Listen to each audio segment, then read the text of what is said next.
Kang Deddy, yang mestinya mengurus idealisme dan cita-cita bangsa itu pemerintah lah, Pak.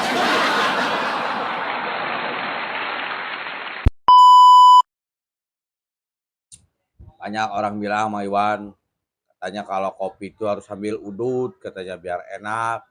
Ya biasanya sih gitu, Mang, orang-orang. Ya coba nggak bisa, Mang Iwan. Ah, masa sih nggak bisa? Iya, sambil udut terus ngopi nggak bisa, harus satu-satu. Ya iya, atuh gantian, jangan dibarengin. Masuk mulai. Langsung aja. Assalamualaikum, sampurasun, wilujeng welcome. Kembali lagi di YouTube channel Mang Uday TV.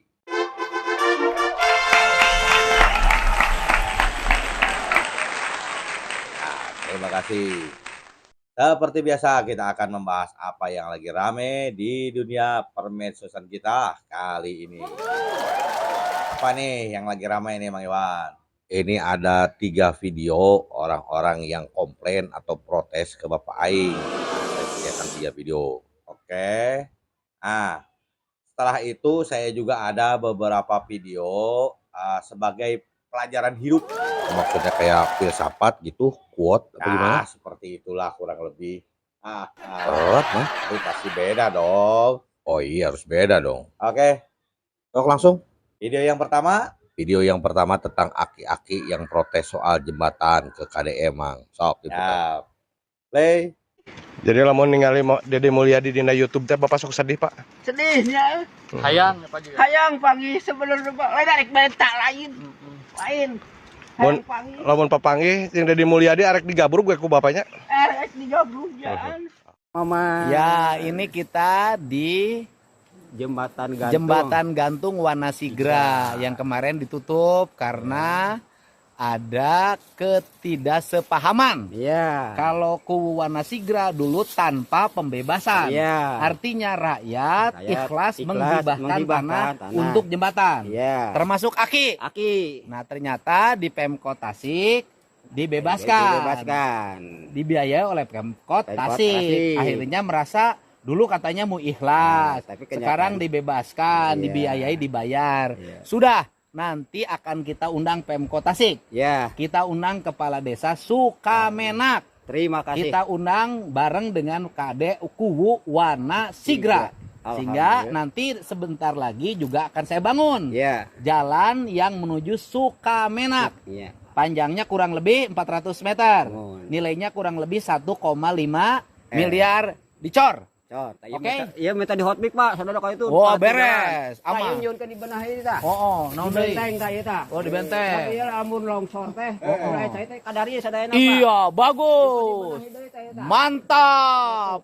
Iya, oke, Abah. Kalau mau tadi benahi deui teh kayak bisa ngerti. Baik, Abah. Oke. Benahi deui, Pak. Oke, Bas, saya mau jalan lagi menuju Banjar. Iya. Dari Banjar langsung ke Damegan heula, damegan heula, kita Pak. mau malam ini mau mau piknik, menuju Banjarnegara. Oke, Abah. Didoakeun sing salamat. Oke, Abah juga harus segera beli domba. Insya Allah. Beli domba. Insya Allah. Bikin kandang. Insya Allah. Bikin warung. Iya. Abah mantap. Nah, itu videonya, Mang. Gimana menurut Mamang? Ya, masuk akal apa yang dipertanyakannya, Mang Iwan, yang dipertanyakan sama aki-aki ini, yang diprotes. Jadi wajar? Wajar. Oh, gitu. Ya, walaupun pertamanya kayak Rahwana gitu, tapi akhir-akhirnya jadi Arjuna. Rahwana Arjuna gimana maksudnya? Ya, awalnya kan keras, Mang Iwan. Hei, leumun aya Bapak. Rek dikabrug ku aing. Kan gitu. Begitu Bapak Aing datang, Kakang Prabu. Oh, begitu maksudnya. Tapi protesnya masuk akal, Mang Iwan. Karena yang dia pertanyakan, pertama, waktu mau membangun itu dikatakan bahwa tanahnya itu dihibahkan sukarela untuk membangun jembatan. Ternyata ada pembebasan lahan atau pergantian dari pemerintah Tasikmalaya. Ini yang dia pertanyakan. Uang penggantinya mana? Dikemanain kan gitu. Pada saat dia mempertanyakan, yang terjadi jembatannya malah ditutup. Ya soalnya kayak nggak boleh nanya. Nah, makanya Bapak Aing di sini menginisiasi akan mengumpulkan pemerintah dari Tasikmalaya, pemerintah kelurahan sama kuunya akan didudukan bareng gitu. Nah, betul itu biar ada kepastian ya kan? Ah, yang pasti mah ada yang ketar-ketir ini, ada yang dagdikduk nih ya. Apa kira-kira? Yang jelas mah bukan si Aki atuh. Ya apa dong? Ya kita lihat aja perkembangannya. Dagdikduk nih. Ada yang gak bisa tidur kayaknya mah. Ya selanjutnya ini ada influencer dari Bekasi mah. Oh dari Bekasi, kita dong. Iya mang, sok mainkan videonya. Play. Assalamualaikum Pak Dedi. Ini ada bangunan mangkrak nih Pak Dedi, ini sudah hampir 14 tahun. Letaknya ada di Desa Srimahi, Kecamatan Tambun Utara. Islamic Center Pak Dedi. Islamic Center yang anggarannya dulu 50 miliar sih diberhentikan karena ada kasus korupsi 8,9 miliar dari tahun 2012 sampai tahun 2026. Sampai sekarang nggak ada tindak lanjutnya Pak Dedi. Ya, sedangkan kita yang ada di sini di Gabus atau Tambun Utara kekurangan sekolah Pak Dedi. Jadi tolong nih Pak nih, ya gedung-gedung yang bagus ini, ya pondasinya bagus nih, keker kokoh, itu dijadikan sekolah Pak. Dijadikan sekolah maung Pak. Biar ada apa? Biar ada sekolah maung di Tambun Utara Pak. Biar anak-anak di Tambun Utara bisa ya bersekolah di sekolah maung. Ya, ciptaannya Pak Dedi dan sesuai ideologinya Pak Dedi. Karena apa? Karena dalam beberapa ya sudah 2 generasi ya gubernur menjabat, bupati menjabat, bahkan sudah beberapa kali ganti anggota dewan dari 2012 sampai sekarang, sama sekali tidak ada lanjutnya Pak Dedi. Gedung ini dibiarin tuh menjadi sarang apa nih? Nih sarang jin atau sarang ular nih. Jadi kami mohon selaku warga masyarakat yang ada di desa atau kampung Kecamatan Tambun Utara Pak, jadi gedung ini sangat disayangkan karena mangkrak Pak. Sebaiknya segera direvitalisasi agar apa? Agar masyarakat di Tambun Utara itu ada ya tambahan sekolah. Syukur-syukur gitu kan. Ada sekolah maung nih Pak nih, ya, sekolah maung di mana nih? Kecamatan Tambun Utara. Ya syukur-syukur lagi dibangunlah nih Pak universitas Pak. Ya, dibangun universitas di wilayah utara Pak, karena di wilayah utara ini sangat jarang dan sangat minim Pak untuk perkuliahan Pak, untuk universitas. Kita kalau mau pergi kuliah itu kudu pergi Pak ke Bekasi kota atau ke Cikarang Pak. Jadi kita mohon Pak agar fasilitas pendidikan yang ada di Kecamatan Tambun Utara dan sekitarnya itu diperbaiki dan difasilitasi Pak. Nah itu videonya Mang, terus gimana tuh menurut Mamang? Itu saya pernah lihat itu Bang Iwan ngelewat ke daerah situ. Waktu itu saya mau ke mana ya? Ke Tambelang kalau nggak salah lewat itu daerah situ. Oh berarti Mamang tahu ya? Saya kira tadinya itu bangunan apa ya? Itu kosong gitu kan. Banyak bangunannya gede-gede tapi kosong. Nggak tahu tadinya. Nah saya baru tahu ini nih setelah tahun 2026. Berarti sekitar 4 tahun saya baru tahu itu bangunan apa. Ternyata awalnya untuk Islamic Center katanya ya. Ya katanya sih gitu Mang. Ya untuk kali ini Bang Tera, ya, ini dari TikTok Bang Tera yang selalu menyuarakan apa yang ada di Bekasi. Jadi permintaannya wajar, daripada bangunan itu terbengkalai dan mubazir, dia meminta Bapak Aing untuk mengambil alih pembangunannya, apa mau dijadikan sekolah atau dijadikan universitas kan gitu ya.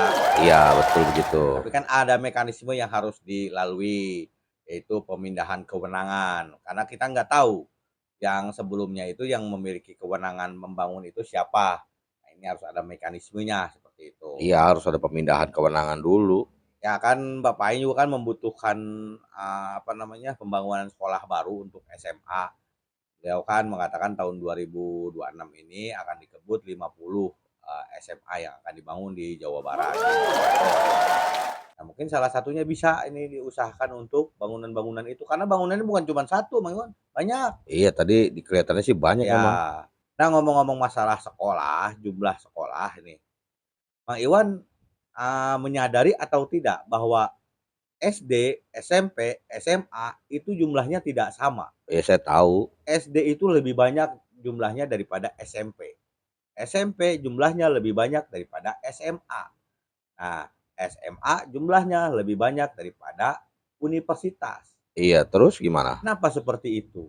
Emang kenapa itu, Mang? Apakah pemerintah tidak mampu menyediakan jumlah sekolah yang sama dari minimal SD sampai SMA itu jumlahnya sama?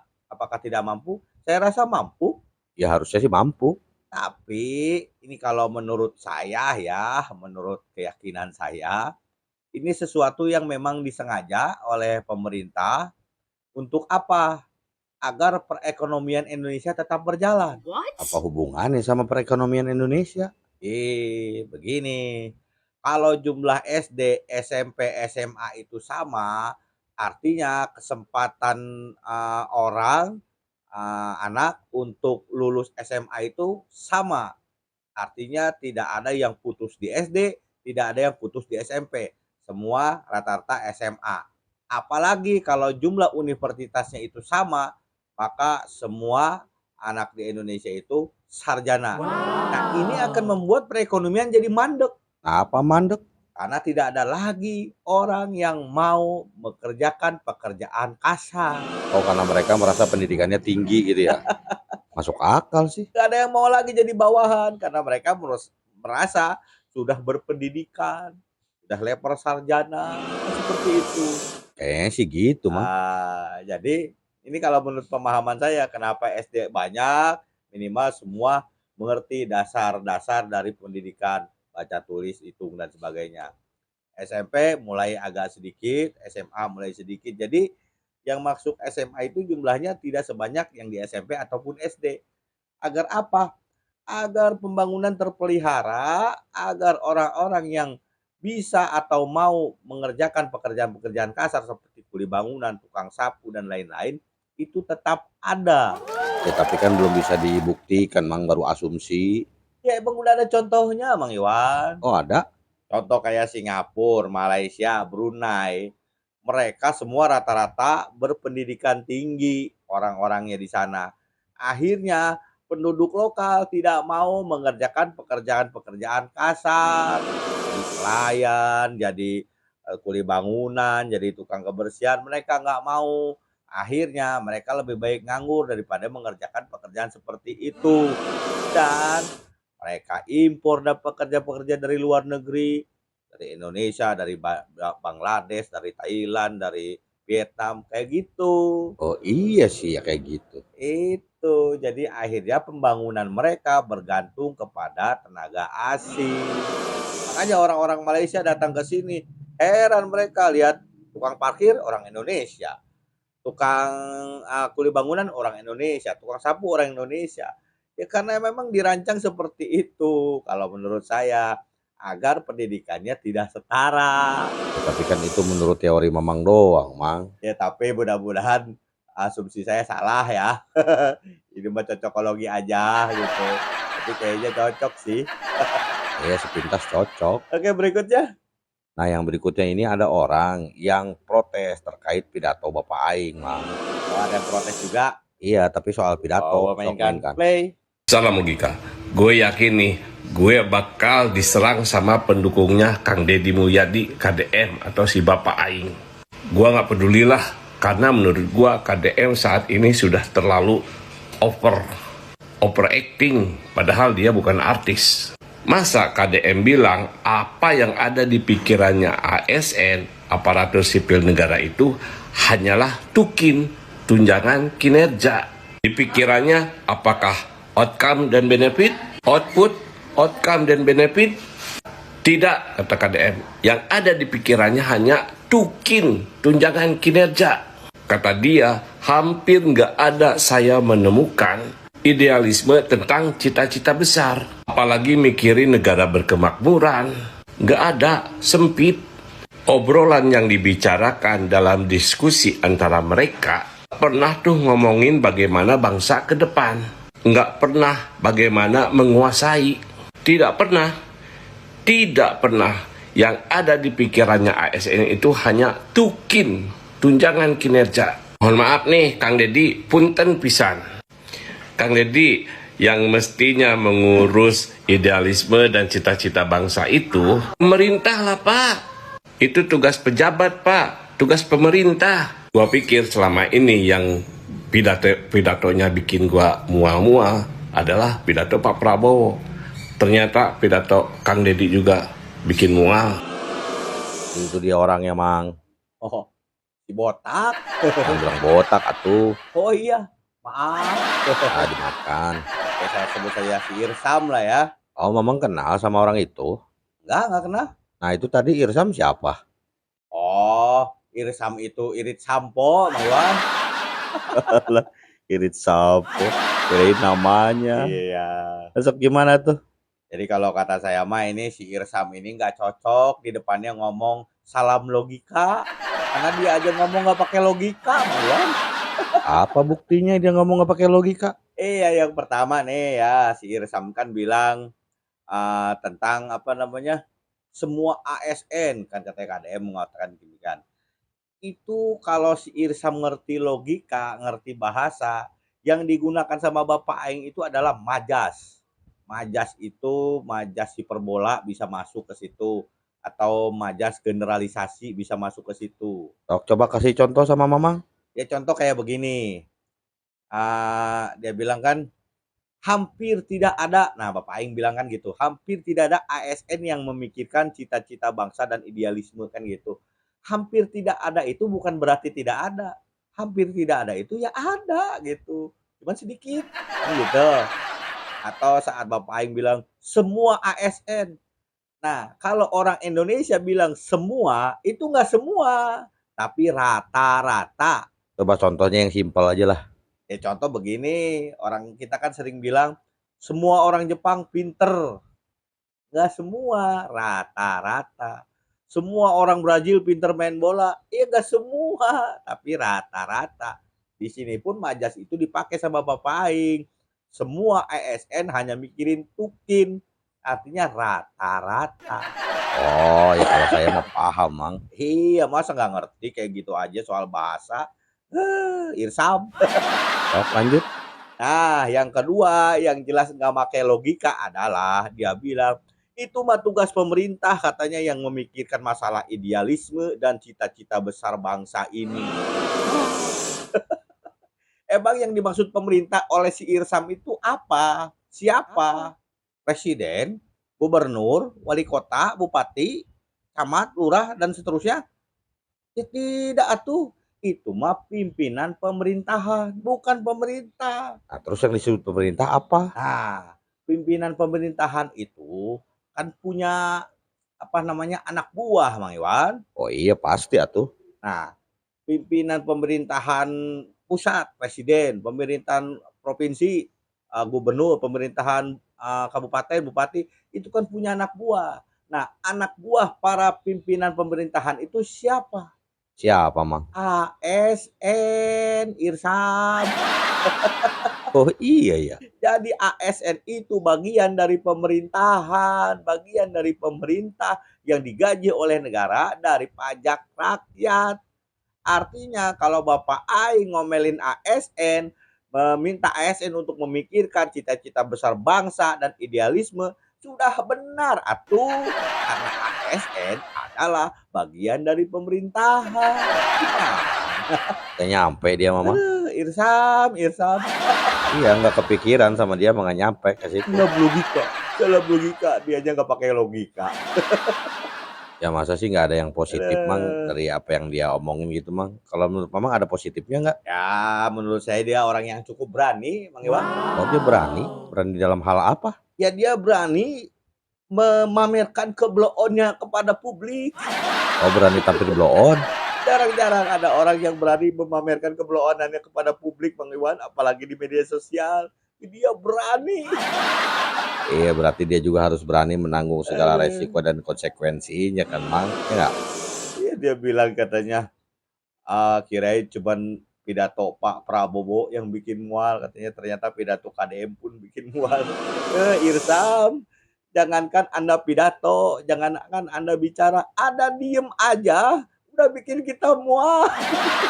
Aduh, Mamang kalau ngomong selalu tepat. Yang lain Bang, apa? Ya selanjutnya aja ini saya udah mulai mual. Bisa bilang cuma 3, ya selanjutnya Mamang lah. Oh, giliran saya? Iya, giliran Mamang. Oke lah. Jadi ini ada berita-berita, bukan berita ya, video-video ringan ya membahas tentang pembelajaran hidup. Kalau tentang pembelajaran hidup makanya ini video-video berat ini makanya, Mang ya. Nggak berat, saya mah ringan videonya. Sok coba kasih contoh satu dulu. Oke, video pembelajaran hidup yang pertama ya. Ya sok. Play.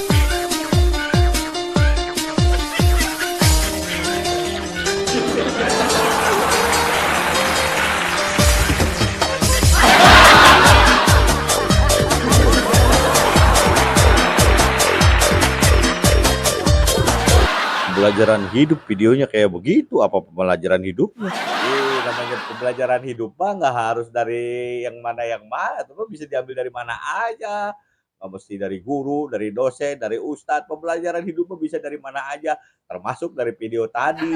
Ya video tadi pelajaran hidupnya apa, Mang? Ya pembelajaran hidupnya adalah kita dalam melakukan sesuatu jangan takut salah. Karena dengan salah kita jadi tahu apa yang benar. Oh gitu. Iya tuh. Oke, masuk. Jadi kalau kita melakukan kesalahan seperti si Teteh tadi, nggak usah minder, nggak usah galau, nggak usah rendah diri, nggak usah bad mood. Terus gimana tuh?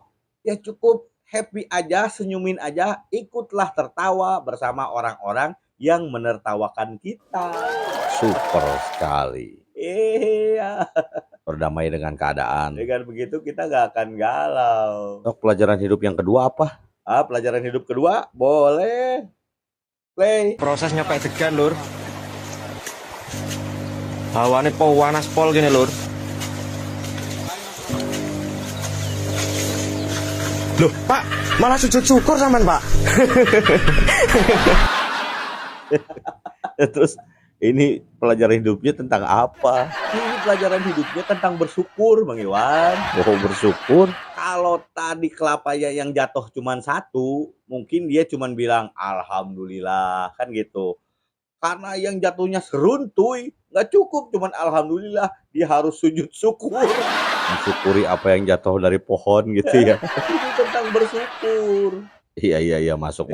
Kita harus bersyukur maupun sedikit maupun banyak rezeki yang diberikan harus bersyukur. Karena kan ada dalilnya. Oh dalil tentang bersyukur. Sebutin jangan. Ya sebutin atuh. Ntar saya dipanggil ustadz. Ya enggak lah. Sok sebutin.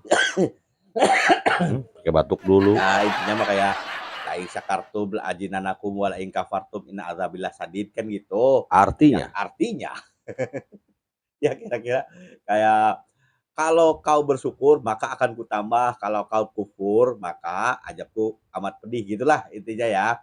Nah ini jangan salah penerapan Bang Iwan. Salah penerapan gimana maksudnya Mang? Ya banyak karyawan yang salah menerapkan ayat ini. Sok contohnya gimana? Misalnya dapat notis dari HP, cling gajian ya kan. Begitu dilihat, astagfirullahaladzim. Dia istighfar, bukan alhamdulillah. Kenapa dia istighfar? Ya karena kata dia gaji segini, pengeluaran segitu, mana cukup katanya. Akhirnya nggak cukup terus gajinya karena dia istighfar, bukan alhamdulillah. Oh gitu. Tapi giliran besoknya dapat notis lagi, celing. Alhamdulillah. Kenapa alhamdulillah? Ya kali ini dia alhamdulillah karena pinjaman ke koperasinya cair. Oh gitu. Ada lagi notif, celing. Alhamdulillah. Apa alhamdulillah lagi? Ya kali ini adalah pengajuan pinjam ke banknya cair Bang Iwan. Jadi dia mensyukuri utang yang cair dari bank dan koperasi. Karena dia mensyukuri utang, akhirnya utangnya nambah terus. Oh nambah terus karena hutang yang disyukuri. Maka jangan salah menerapkan ayat ya. Iya giliran gajian dia istighfar. Tuh, panjang kan pelajaran hidupnya dari video pendek tadi. Iya benar. Ada yang lain nggak pelajaran hidupnya? Coba. Oke, play. Kalau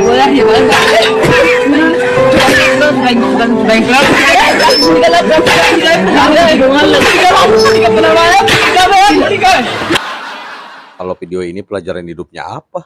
Gak ada. Gak ada. Gak ada. Video tadi mah gak ada pembelajaran hidup, Bang Iwan. Ya, terus apa? Itu mah cuma tutorial. Tutorial apa? Tutorial memecahkan telur. Allah, memecahkan telur. Yang bener atuh videonya. Coba yang bener lah. Langsung berikutnya aja ya. Ya yang lain. Aduh. Play. Kicau, kicau mania, Kicau, kicau, kicau mania.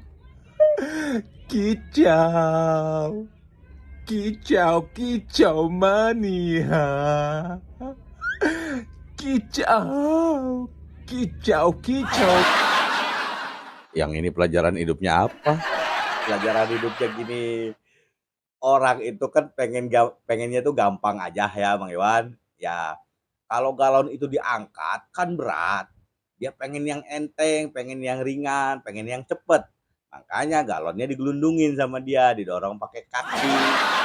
Tapi giliran terlalu lancar, terlalu cepet ya, dia bingung sendiri. Iya, dia jadi ngejar-ngejar galon ya. Ya kebanyakan orang seperti itu. Minta berdoa dilancarkan rezeki gitu ya kan. Ya lancar rezekinya. Tapi apabila rezekinya terlalu lancar, dia bingung juga Mang Iwan, bingung sendiri. Bingung kenapa? Ya dia bingung, ini duit banyak ngabisinnya gimana? Alah, masa ada sih orang yang bingung gimana caranya ngabisin duit. Ya barangkali ada.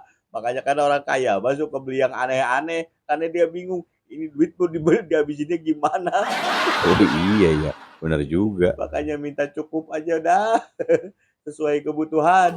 Yalah, disesuaikan aja. Oh. Sok, masih ada lagi nggak selanjutnya? Ya, yang berikutnya. Play. Pak, ada ono kresek. Tah. Gak ono. Lo awalan piye to?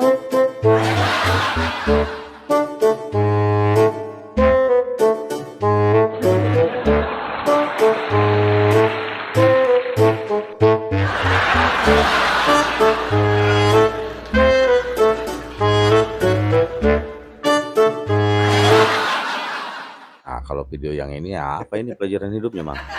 Banyak ini pelajaran hidupnya. Banyak, apa aja? Ya, biasanya orang itu akan menjadi kreatif apabila diberikan keterbatasan. Di video tadi keterbatasannya apa? Ya kan dia minta kantong plastik awalnya. Cuman kan nggak ada kantong plastik ukuran gede segitu. Terus? Makanya ya daripada ditenteng susah ya kan. Dipakai aja. Jadi dua fungsinya. Dia bisa bawa itu sambungan pralon sambil pakai helm. Jadi nggak perlu helm lagi. Oh gitu. Nah, nemu aja. Jangan aja ada orang yang iseng di jalan Mang Iwan. Iseng. Diputer sama dia ke belakang. Jadi nggak kelihatan. Bisa jadi muter sendiri. Itu pelajaran hidupnya. Jadi orang saat diberi keterbatasan biasanya jadi kreatif. Gitu. Untuk apa? Untuk mengakali keterbatasannya seperti itu. Ya bukan kreatif juga, Mang. Malas aja kali nggak mau repot. Justru karena kemalasan manusia kita jadi maju, Mang Iwan. Manusia maju ya karena kepinteran, Mang. Masa karena kemalasan? Jangan salah. Tidak semata-mata istilahnya Allah menciptakan kemalasan kalau nggak ada manfaatnya. Pasti ada manfaatnya. Kemalasanlah yang membuat manusia itu maju. Oh, coba kasih contoh. Contoh, manusia diberikan kaki supaya jalan. Ya kan, untuk berjalan. Malas berjalan, akhirnya terciptalah sepeda. Oh iya ya. Ada sepeda, malas ngegoes, akhirnya terciptalah sepeda motor. Iya bener. Naik sepeda motor, malas panas-panasan, akhirnya terciptalah mobil. Juga Itu ya. semua tercipta akibat kemalasan, Mang Iwan. Iya masuk juga ya. Iya, contoh lagi, kita mau naik ke atas, awalnya kita pakai tali, wah, malas pakai tali, capek, terciptalah tangga. Tangga kita malas lagi, capek katanya, terciptalah eskalator. Eskalator juga malas katanya, terciptalah lift. Nah, semakin malas manusia, semakin maju peradabannya. Aduh, ini pemikiran kita mulai terbalik ini, Mang. Apa tuh kesimpulan dari pelajaran hidup tuh apa? Ya, kesimpulan dari pembelajaran hidup ini, jadi pelajaran hidup ini hanya bisa didapat oleh orang-orang yang masih mau belajar, bukan untuk orang-orang yang sudah merasa pintar. Itu Super gua. sekali. Nah, dan yang pasti ini yang terakhir yang penting, Apa tuh? pembelajaran hidup hanya bisa didapatkan oleh orang-orang yang hidup. Iyalah.